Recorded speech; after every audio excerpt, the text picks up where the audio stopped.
اپنے وصال سے کچھ دن پہلے مجھ سے فرمایا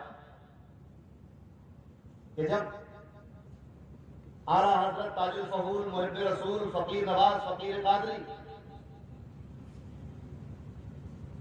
حضرت علامہ شاہ عبد القادر مظہر حق بدایونی رضی اللہ تعالی عنہ کے وصال کا وقت قریب آیا تو تاج الفضول نے اپنے چھوٹے صاحبزادے یعنی حضور قادری دولہ جو اس وقت 7-8 سال کے تھے اپنے پلنگ کے پاس بلایا اور کہا بیٹا میں نے تمہیں غوث اعظم کی کفالت میں دے دیا ہے۔ حضور تاجدار اہل سنت نے مجھ سے فرمایا اور کہا کہ اسی طرح میں بھی تم دونوں کو مجھے اور رضامیہ کو اور اپنے تمام سچے مریدوں کو سبحان اللہ تم دونوں کو اور اپنے تمام سچے مریدوں کو غوث پاک کی کفالت میں دیتا ہوں۔ سبحان اللہ سبحان اللہ اور مجھ سے فرمایا کہ اپنے پیر بھائیوں کا خیال رکھنا۔ اللہ اکبر اللہ اکبر یا رسول اللہ یا رسول اللہ زندہ باد زندہ باد زندہ باد۔ پھر ترجمان قادریت کا بھی ذکر کیا فرمایا کہ حافظ صاحب کا خیال رکھنا۔ اب جو بات انہوں نے فرمائی ہے یہ ایک مرید کے لیے معراج سے کم نہیں ہے۔ مرید تو یہ کہتے رہتے ہیں کہ اے ہمارے پیر و مرشد ہمارا آپ کے سوا کون ہے، یہ تو مرید کہتا ہے کہ اے پیر و مرشد اے سیدی مولائی میرا آپ کے سوا کون ہے، مگر جب ایک پیر اپنے مرید کے لیے یہ کہتے ہیں کہ حافظ صاحب کا خیال رکھنا ہمارے سوا ان کا اس دنیا میں ہے کون؟ اللہ اللہ اللہ اللہ۔ آپ سوچیں مرید ایسا ہونا چاہیے۔ اسی دوران پھر ایک شعر سنایا، حافظ صاحب ہی کا شعر تھا، انہوں نے اپنے غزل کے مقطع میں کہا تھا کہ غلام پیر سالم کیسا ہوتا ہے زمانے میں، غلام پیر سالم کیسا ہوتا ہے زمانے میں، اگر وہ دیکھنا راضی کی صورت دیکھتے جاؤ۔ سبحان اللہ۔ فرمایا ایسا ہوتا ہے غلام پیر سالم۔ یہ اپنے وصال سے 2 دن پہلے کی بات ہے۔ ہم سب بھی تاجدار اہل سنت کے مرید، ہمیں بھی اپنے پیر و مرشد کی محبت میں اس طرح فنا ہو جانا چاہیے۔ زبانی فنائیت الگ چیز ہوتی اور کردار کی فنائیت الگ چیز ہوتی۔ زبان سے تو ہم فدا ہیں، زبان سے تو ہم فنا ہیں، زبان سے تو ہم بڑی بڑی باتیں کرتے ہیں، مگر جب کردار کی بات آتی ہے، عمل کی بات آتی ہے، شریعت کی بات آتی ہے تو پھر ہمارا کردار پھیکا ہو جاتا ہے۔ ہم نعرے کیا لگاتے ہیں؟ غلام یہ رسول میں موت بھی قبول ہے، جب وہ نہ دی عشق مصطفیٰ تو زندگی فضول ہے۔ تو غلام یہ رسول میں موت بھی قبول ہے مگر نماز نہیں پڑھتے، یہ کون سی غلامی رسول؟ یہ کون سا عشق رسالت؟ کہ عشق نبی کا زبان سے چرچا تو ہے، پیر کی غلامی کا زبان پر انارہ تو ہے، شمس ماریرہ کے غلام ہونے پر زبان سے فخر تو کرتے ہیں مگر وہ کردار پیدا نہیں کرتے جو کردار بتاتے کہ یہ شمس ماریرہ کا غلام ہے، یہ سچا امتی ہے، یہ سچا عاشق رسول ہے۔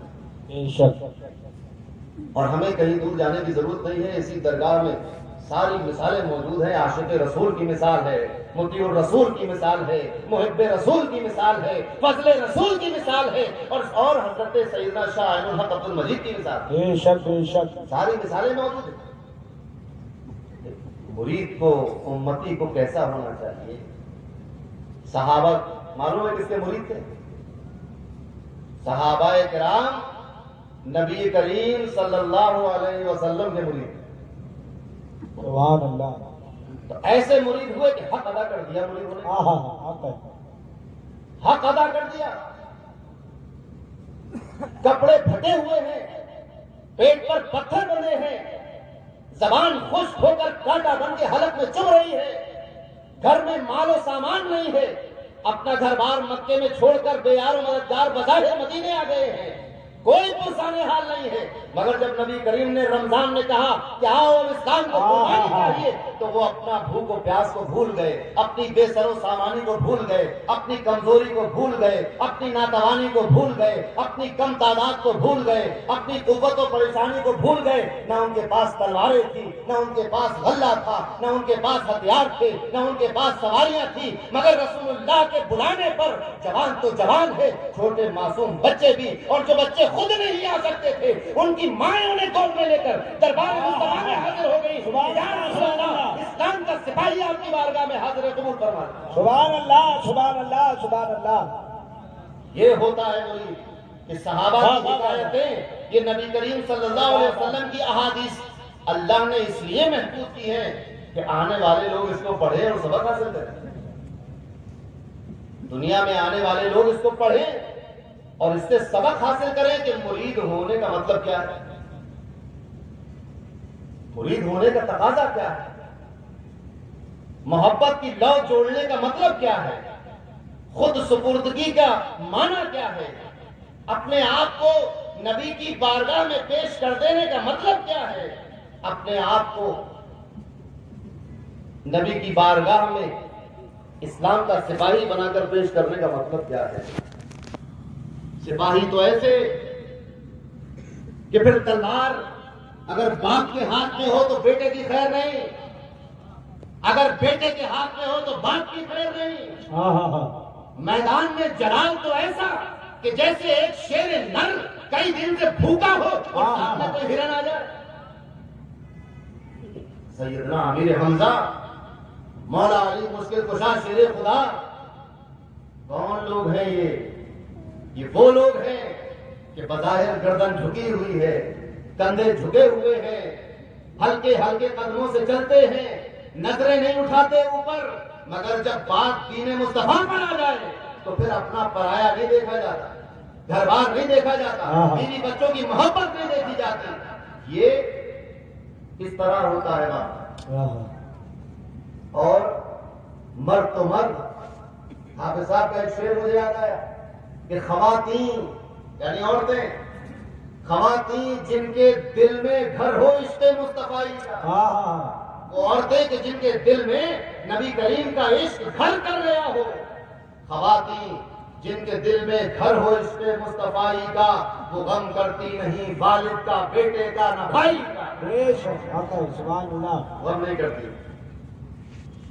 تو یہ عالم سپاہی ایسے، جب تلوار کی بات آئی تو کردار بدر کے میدان میں دیکھا آپ نے،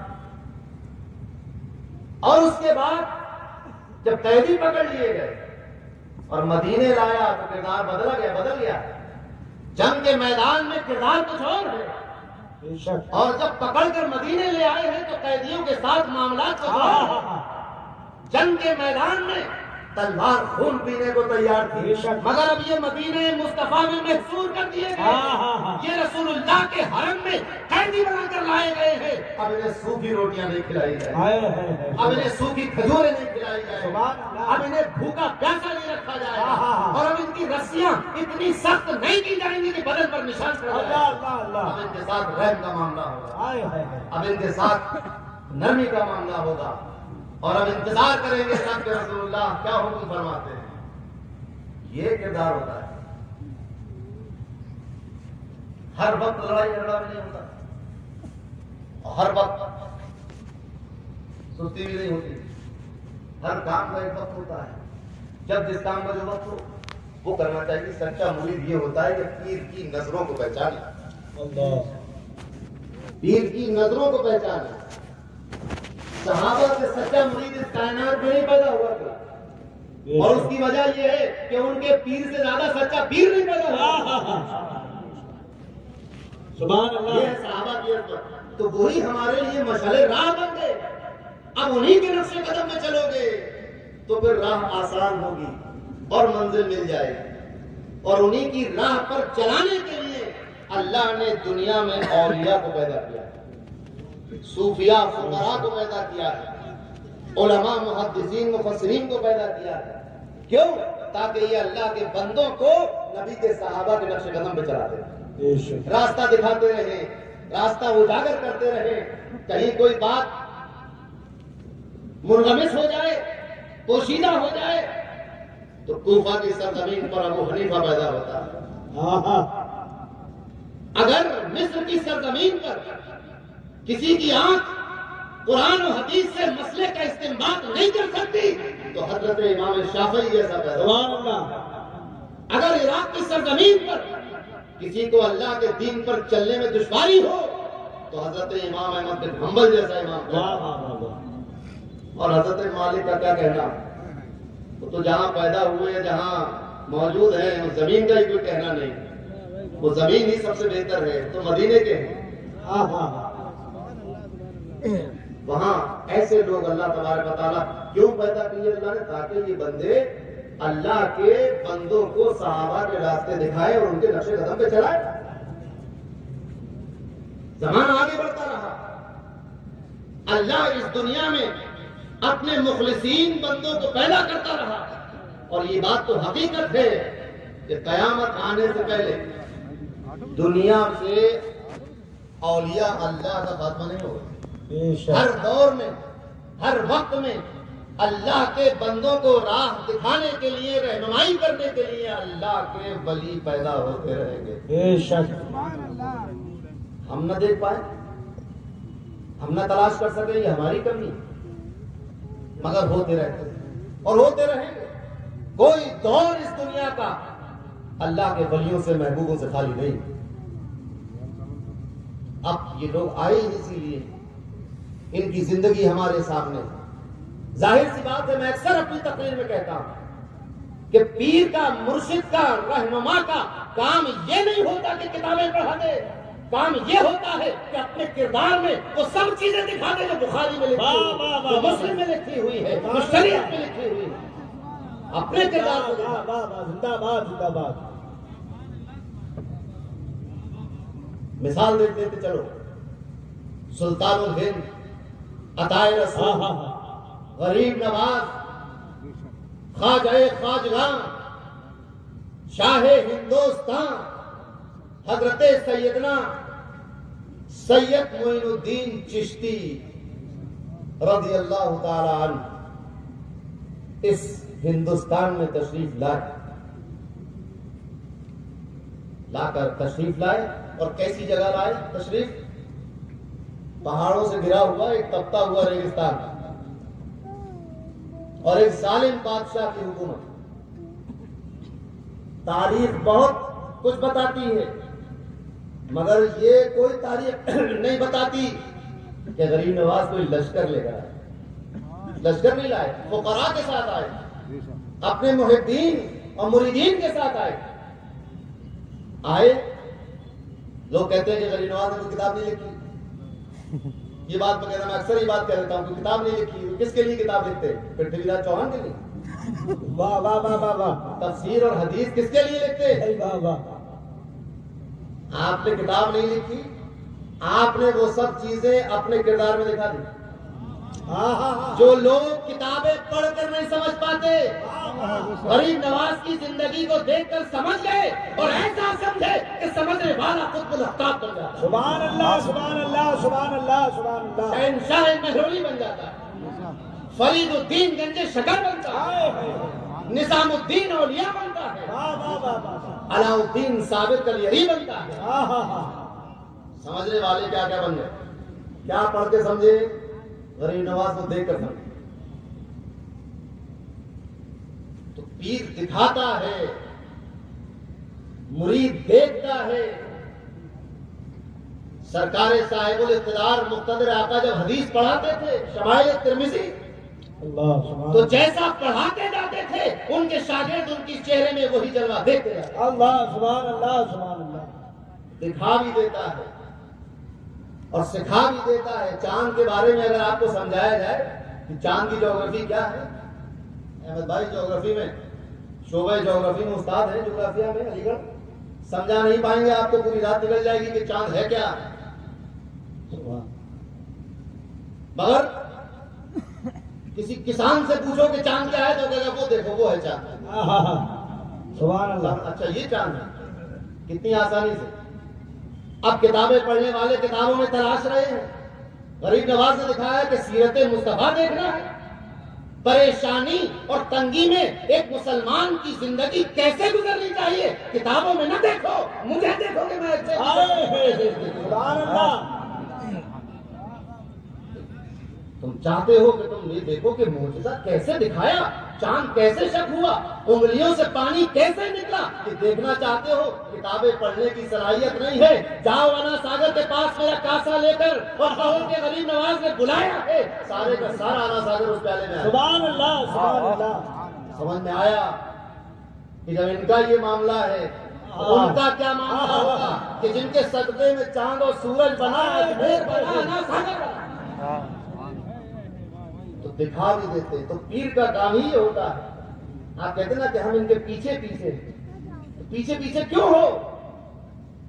ان کے پیچھے پڑ گئے ہو کیا؟ پیچھے پڑ گئے ہو؟ پیچھے پیچھے کیوں چلتے ہو؟ اب اس کو بھی سمجھتے چلو. آپ کو اجمیر شریف جانا ہوگا, کہیے انشاءاللہ. انشاءاللہ. اب آپ کبھی گئے نہیں, اب آپ راستہ پوچھ رہے ہیں صوفی صاحب سے, احمد میاں سے کہ بھائی آپ تو اجمیر شریف جاتے رہتے ہیں, کیسے جائیں؟ انہوں نے بتایا یہاں سے پین لیا, کاغذ پہ راستہ کھینچا کہ درگاہ سے نکلے تو ایسے چلے, پھر ادھر مڑے پھر ادھر مڑے, ایسے ہوتے ہوتے آپ متھرا پہنچے, پھر وہاں سے بھرتپور پہنچے, اور ایسے جے پور, اور ایسے پہنچے نہیں پہنچے. وہی دانش میاں کھڑے ہوئے تو ان کا ایسا کرو, چلنا چاہتے ہو بس ہماری گاڑی کے پیچھے پیچھے بھائی واہ واہ واہ واہ. میں تو اجمیر ہی جا رہا ہوں. بھائی واہ واہ واہ واہ. میری گاڑی کے پیچھے پیچھے اپنی گاڑی لگاؤ, اور یہ مت سوچنا کہاں مڑ رہی, جہاں مڑے وہاں تم نہیں موڑنا, جہاں رکے وہاں تم نہیں رکنا, جہاں دوڑے وہاں تم بھی دوڑنا, جہاں رک جائے وہاں تم بھی رک جانا, جہاں ہلکی ہو گاڑی وہاں تمہاری گاڑی بھی, جہاں میں اتروں وہاں تم بھی اترو, پھر جب میں سوار ہو جاؤں تم بھی سوار ہو جاؤ, پیچھے پیچھے چلتے رہو گے پھر پہنچ جاؤ. سبحان اللہ سبحان اللہ. تو پیر کے پیچھے پیچھے اس لیے چلتے ہائے ہائے. تاکہ جہاں وہ پہنچے اس کے ساتھ ساتھ ہم بھی پہنچ جائیں. وہ کہاں پہنچے گا؟ کہاں پہنچے گا؟ دیکھو ہندوستان کا اگر پیر ہے تو غریب نواز کے دامن تک پہنچے گا, اور پھر ان کے دامن سے نجف اشرف ہوتا ہوا مدینہ, بے شک. غوث اعظم کے دامن تک پہنچے گا, اور وہاں سے نجف اشرف ہوتا ہوا مدینہ. شیخ شہاب الدین سہروردی کے دامن پہنچے گا, پھر وہاں سے نجف اشرف ہوتا ہوا پہنچے گا. تو جہاں شیخ پہنچے گا وہاں مرید پہنچے گا. اگر پیچھے چل رہا ہے اور اگر رک گیا, پھر آگے بڑھ گئے, اب راستہ کھو گیا کہ کہاں گئے.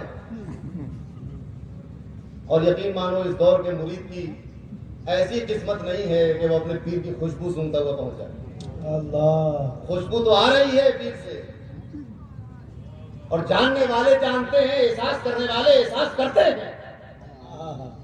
خوشبو تو آ رہی ہے, اور ہماری ناک بند ہو چکی. تو ضروری یہ ہے کہ کم سے کم اتنا فاصلہ, بہت فاصلہ ہو جائے تو اتنا ہو کہ اگلی گاڑی کی لائٹیں دکھتی رہیں, پیچھے پیچھے چلنے کا یہ مطلب ہوتا ہے. ہم تاجدار اہل سنت کے مرید ان کے پیچھے چل رہے ہیں. ہمارا بھی کردار یہ ہونا چاہیے کہ جیسے جیسے وہ چلے, وہ صبح میں اٹھے ہم بھی صبح میں اٹھیں, وہ مسجد میں آئے ہم بھی مسجد میں آئیں, فجر ادا کی ہم بھی فجر ادا کریں, اس کے بعد قرآن شریف پڑھا ہم بھی قرآن شریف پڑھیں, اسماء حسنہ کا ورد کیا ہم بھی اس کا ورد کریں, پھر اس کے بعد ظہر کے انتظار میں رہے, ظہر کا وقت آیا ظہر ادا کی, اور فجر سے ظہر تک اپنے دوسرے کام کرتے رہے. حلال کام آپ بھی کرتے رہے. وہ مدرسے میں آستانے میں بیٹھ کر لوگوں کی فریاد سنتے رہے, کہانی سنتے رہے, غم سنتے رہے, افسانے سنتے رہے. آپ کے پاس اگر ایسا نہیں ہو آپ تو اپنی روزی روٹی کمانے چلے جائیں. پھر ظہر کا وقت ہو تو پھر پیر مسجد میں تو مرید مسجد, عصر کا وقت ہو تو جب پیر مسجد میں تو مرید مسجد, سبحان اللہ. مغرب کا وقت ہو تو پیر مسجد میں تو مرید مسجد. سبحان اللہ. اسی طرح نمازیں آپ کو معلوم ہے, امیر المومنین سیدنا عمر فاروق اعظم رضی اللہ تعالیٰ عنہ, حضرت احمد میاں رودولوی انہی کی اولاد میں فاروقی ہیں. بے شک. ایک مرتبہ سیدنا فاروق اعظم اپنے باغ میں کچھ کام کر رہے تھے, کچھ پانی دے رہے ہوں گے, کچھ کر رہے ہوں گے. اچانک خیال آیا کہ عصر کی جماعت نکل گئی, نماز نہیں نکلی، جماعت نکل گئی۔ جیسے ہی یہ خیال آیا کہ جماعت فوت ہو گئی، اپنے باغ کو اسی وقت غریبوں میں صدقہ کر دیا اللہ اور فرمایا کہ جس باغ کی وجہ سے میری جماعت نکل جائے ایسا باغ مجھے نہیں چاہیے۔ اللہ اللہ آپ ذرا سوچیں، ایک مومن کی شان یہ ہے نمازوں کو لے کر، دین کو لے کر۔ شمس ماریرہ کا نعرہ ہم سوتے جاگتے لگاتے ہیں، مگر شمس ماریرہ کے دادا کی زندگی کو دیکھو۔ سیدنا شاہ آل محمد رضی اللہ تعالیٰ عنہ، عبادت کا یہ عالم تھا، تقوی کا یہ عالم تھا، پرہیزگاری کا یہ عالم تھا، صوم و صلات کی پابندی کا یہ عالم تھا کہ آپ دائمی روزے دار تھے، روز روزہ۔ عید کے ان چند ایام میں کہ جن میں روزہ نہیں رکھا جاتا، ان دنوں میں صبح کو ایک پان کھا لیتے تھے اور باہر آ جاتے تھے تاکہ لوگوں کو یہ ظاہر ہو جائے کہ میں روزانہ روزہ رکھتا ہوں، مگر آج عید کا دن ہے تو میرا روزہ نہیں ہے، میرے منہ میں پان ہے، بس کھانا وانا اتنا کوئی آپ سمجھتے ہو کہ عید کے دن بہت پوری سوئیاں کر پان کھاتا۔ گھر میں آپ کے والد سے کہا گیا، آپ کے والد کون؟ سیدنا شاہ برکت اللہ، سبحان اللہ، ہندوستان میں قاسم فیضان بغداد اور ایسے غوث والے کہ جس پر نظر ڈال دے وہ بھی غوث والا ہو جائے۔ سبحان اللہ۔ آپ سے کہا گیا حضور صاحبزادے 3 سال سے اپنی بیوی سے بولے نہیں، کتنے؟ 3 سال سے توجہ نہیں ہے بیوی کی طرف۔ بلایا، پوچھا گیا، عرض کیا حضور جس دن شادی ہوئی تھی اس دن شادی کی تقریبات کی وجہ سے میری تہجد قضا ہو گئی، اللہ اب تک اس کا کفارہ ادا کر رہا ہوں۔ کیسا نفس کشی کا عالم تھا، کیا تقویٰ اور ورع کا عالم تھا۔ تہجد کی نماز فرض نہیں ہے، مگر چونکہ وہ مرید اپنے پیر کے تھے کہ تہجد کے وقت پیر مسجد میں چلا جاتا تھا تو مرید بھی مسجد میں چلا جاتا تھا۔ سبحان اللہ سبحان اللہ۔ ایسے پیر کے مرید، یہ ہوتی ہے ارادت اور بیعت۔ بیعت کرتے وقت پیر کیا کہتا ہے؟ توبہ کرتا ہوں میں سب گناہوں سے، تو آپ کہتے ہیں توبہ کرتا ہوں میں سب گناہوں سے۔ تمام بری باتوں سے، تو آپ کہتے ہیں تمام بری باتوں سے توبہ۔ یا اللہ توبہ قبول کر، توبہ پر قائم رکھتا ہے۔ اور معلوم ہے آپ کو، پیر جب توبہ کرا لیتا ہے تو دعا کرتا ہے اور آیت پڑھتا ہے، ان الذین یبایعونک انما یبایعون اللہ، یہ آیت پڑھی جاتی ہے۔ اور جب اس کے بعد آمین کہا جاتا ہے تو پیر ہاتھ اٹھا کر دعا کرتا ہے کہ اے اللہ اس نے توبہ کر لی ہے، اب اس کے دلوں کو گناہوں سے پاک کر، سبحان اللہ، اب اس کے دل کو گناہوں سے پاک کر۔ ربنا لا تزغ قلوبنا، یہ دعا پڑھی جاتی ہے۔ وہب لنا، یہ دعا پڑھی جاتی ہے۔ اور اس کے باوجود ہم اٹھے اور اپنی پھر پرانی روش پر آ جائیں تو پھر یہ کچھ بیعت ہے۔ تو تاجدار اہل سنت کے مریدوں، ہمیں یہ چاہیے کہ ہم اپنے پیر و مرشد کے نقش قدم پر چلیں۔ ہمارے پیر و مرشد میں صبر و استقلال دیکھا ہے، ہم نے اپنے پیر و مرشد میں سخاوت و فیاضی بھی دیکھی ہے، ہم نے اپنے پیر و مرشد میں ایمان کی قوت بھی دیکھی ہے، ہم نے اپنے پیر و مرشد میں غوث اعظم کی محبت بھی دیکھی ہے، ہم نے اپنے پیر و مرشد میں شمس ماریرہ سے عقیدت بھی دیکھی ہے۔ تو ہم نے جو دیکھا ہے ہمیں اس پر عمل کرنا چاہیے۔ تو یہ میرا پیغام ہے اس عرس میں آنے والوں کو کہ ہم سب تاجدار اہل سنت کے پیچھے پیچھے چلیں، جو وہ کرتے تھے وہی ہم کر لیں۔ یہی ایک مرید کے لیے اچھی بات ہوتی ہے، بہتر بات ہوتی ہے۔